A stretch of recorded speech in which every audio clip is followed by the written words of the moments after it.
Hello Kaiju fans, welcome back to the Kaiju World Order. My name is MM, and this is actually going to be my channel's first review, recap, whatever you want to call it, of the new Ultraman series, Ultraman Teo.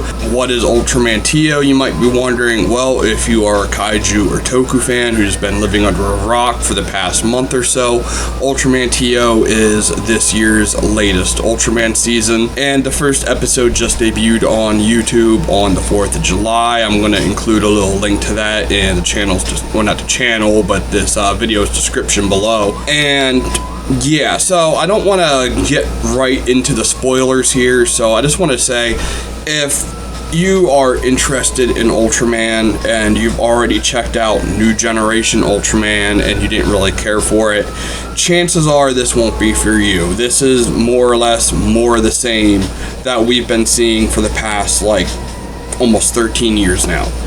It's not going to change anytime soon. The toyetic gimmicks, the younger cast, the more directed towards kids, the bright colors, the more easier to follow storylines, none of that's going to be going away. The Showa era and the Heisei era are over. This is new gen, and that's really it.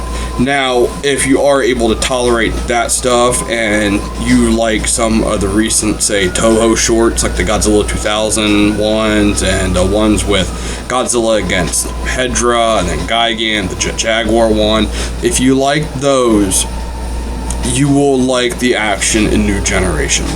Yes, it can be a little bit more higher, well, not higher, but more faster paced. It has more bright colors, but you still have that classic Toku style mixed with modern effects. And for the most part, it works very well. There's some great scenes in this, like a shot specifically when Ultraman Teo first arrives and the camera's following him down the street as he's charging the monster. It's a great shot and I loved it, and there's plenty of that sprinkled throughout all of New Generation if you give it a chance. Now, I'm not saying the human cast is good, I'm not saying the writing's good, I'm not saying all the stories are good. A lot of it is pretty blah or forgettable, but the Ultras themselves, the effects, the Kaiju, the stuff that we actually come for, that's all pretty good. Not perfect, but good. So I just wanted to say that if you're not interested in the series or anything, this won't change your mind.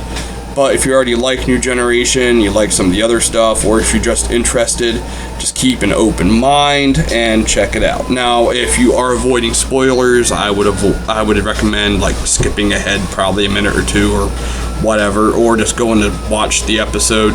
But if you don't care about that, I'm about to start the review, so yeah, you've been warned. Our story begins on a faraway planet populated by beings with super immense power. However, one fine day, a bunch of scary monsters attacked, destroyed the planet, and sent one young survivor on a quest for survival on the backwater planet of Earth. Here, he took the identity of Ibuki, and his last name, I swear, I heard as Mitsubishi, and that's all I can think every time I hear his name now. So, enjoy. The kid takes a liking to animals and joins a vet school, and soon discovers that he thinks poop is cute, or apparently he thinks humans think poop is cute.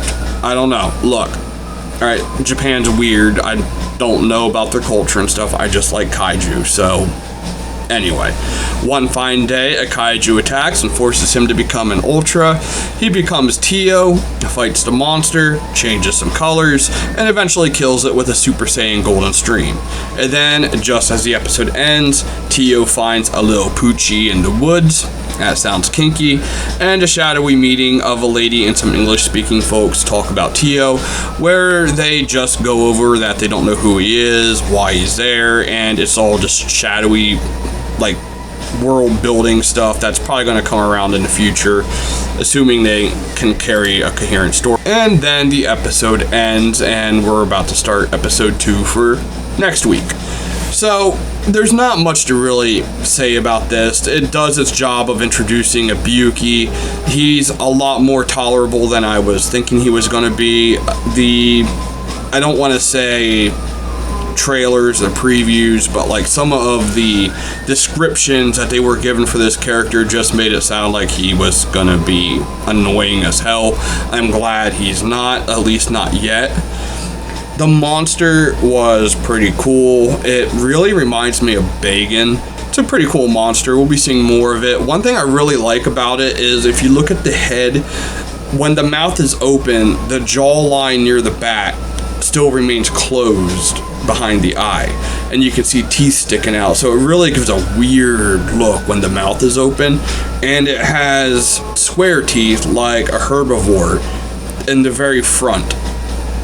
You don't see that very often on kaiju, especially these days. You saw it in the Showa era at times, but for a giant monster like this to have sharp teeth and then also square teeth, very interesting design choice, and made it a lot more memorable, at least in my opinion.